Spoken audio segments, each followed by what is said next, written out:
कहीं सरकार के नजर में आ गया तो मेरा क्या होगा, मेरे बाल बच्चों का क्या होगा? अरे 11 करोड़ लोगों का क्या होगा वो देखोगे कि अपने बाल बच्चों का देखोगे आप? हाँ? देश की आजादी में जो मारे गए, हमारे 700 लोग मारे गए यहाँ पर, क्या उनको घरदार नहीं था, उनके माँ बाप नहीं थे, बाल बच्चे नहीं थे? लेकिन उनकी फिक्र न करते हुए, मेरे घर का चूल्हा जलता या नहीं जलता इसकी फिक्र न करते हुए, मेरे तेलंगाना के स्वाभिमान का चूल्हा जलना चाहिए, ये फिक्र जिन्होंने की उन्होंने स्वाभिमान। और इसीलिए साथियों आपसे मेरी गुजारिश है, ये जो दरार डालने की कोशिश, आंदोलन को तोड़ने की कोशिश, आपको होशियार रहना होगा, जागरूक रहना होगा। आंदोलन कैसा तोड़ा जाता है, किस्सा सुनाता हूँ यहाँ जनाब, आपके छोटा सा किस्सा। एक राजा था, प्रजा बड़ी परेशान थी, पानी की किल्लत थी, पानी नहीं था, महंगाई बढ़ रही थी, ये हो रहा था वो हो रहा था, जुल्म अन्याय अत्याचार बढ़ रहा था, लोग परेशान हो गए। उस राज्य के लोग परेशान हो गए और मोर्चा लेकर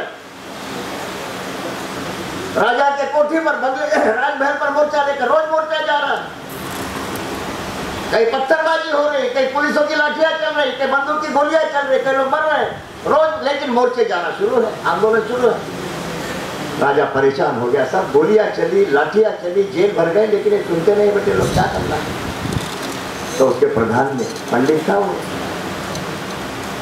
वो पंडित ने बताया, महाराज बोले इनको लाठियां मत चलाइए, इन पर गोलियां मत चलाइए, आप महल के दरवाजे खोल दीजिए और आपकी जो तोहफे है ना, तोहफे, वहां से बम के गोले मत बरसाइए, लोटों के बंडल बरसाइए। वो तोप के अंदर लोटों के गोले भरे, उन्होंने लोट भरे और फिर बंदूक तो फुड़ाई, तो नोट सब तरफ बिखर गए। तो आंदोलन करने वाले लोग, जिंदाबाद मुर्दाबाद करने वाले लोग, लाठी गोली खाने के लिए लोग भूल गए आंदोलन और पैसे चुनने के लिए लग गए, पैसे जब इकट्ठा करने के लिए रास्ते पर लग गए आंदोलन। और इसीलिए हमें बड़े होशियारी के साथ ये जो चल रहा है, क्योंकि आपकी हमारी जिम्मेदारी ज़्यादा है, क्योंकि हम इंटेलेक्चुअल लोग हैं, आपको इस बात पर ध्यान रखना होगा। मैं फिर एक बार ये कुछ लोगों से होशियार, कांग्रेस से भी होशियार रही आप, टीडीपी वगैरह क्या है वो, तेलुगु देशम, आंध्र प्रदेश, अपना के चंद्रा बाबू वगैरह, ये सब बच गया। चंद्रा बाबू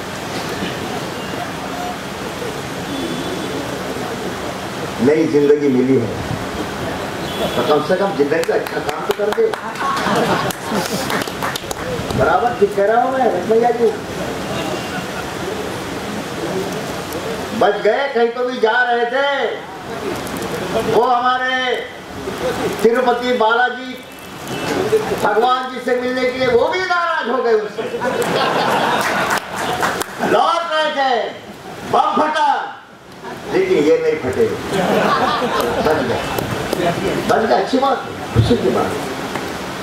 मौत बहुत बुरी चीज होती है, हम तो चाहते कि दुश्मनों को भी मौत ना आए, वो भी 100-200 साल जिए, बच गए तो कम से कम नई जिंदगी मिली है।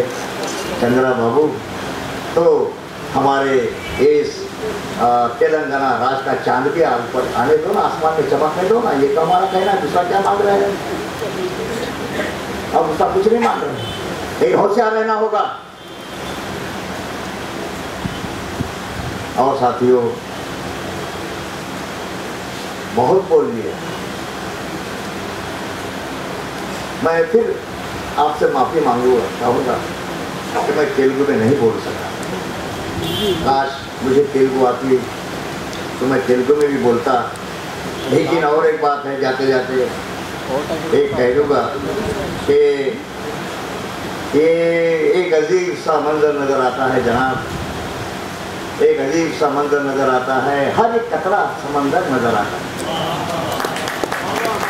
ये आंदोलन देखने के बाद, हमारे तेलंगाना राष्ट्र निर्माण के आंदोलन को सबोटेज करने वाले लोगों को देखने के बाद, कांग्रेस हो, चाहे चंद्रा बाबू हो या आंध्रा बाबू हो या और कोई बाबू हो, बाबू या टाबू हो, ये देखने के बाद मुझे वो कवि दुष्यंत की 4 पंक्तियां याद आती। एक अजीब सा मंजर नजर आता है, हर एक कतरा पानी का बूंद, हर एक कतरा समंदर नजर आता है। एक अजीब सा मंजर नजर आता है, हर कतरा समंदर नजर आता है।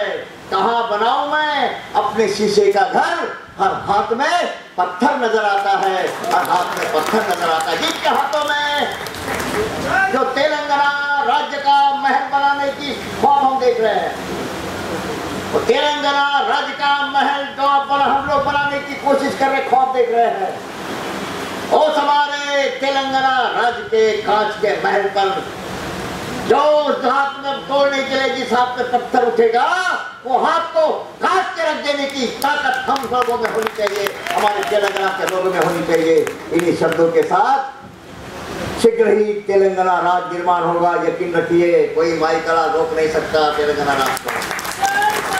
ना दिल्ली वाले रोक सकते हैं, ना चंद्रा बाबू रोक सकता है, ना और कोई जगन बाबू रोक सकता है, कोई रोक नहीं सकता।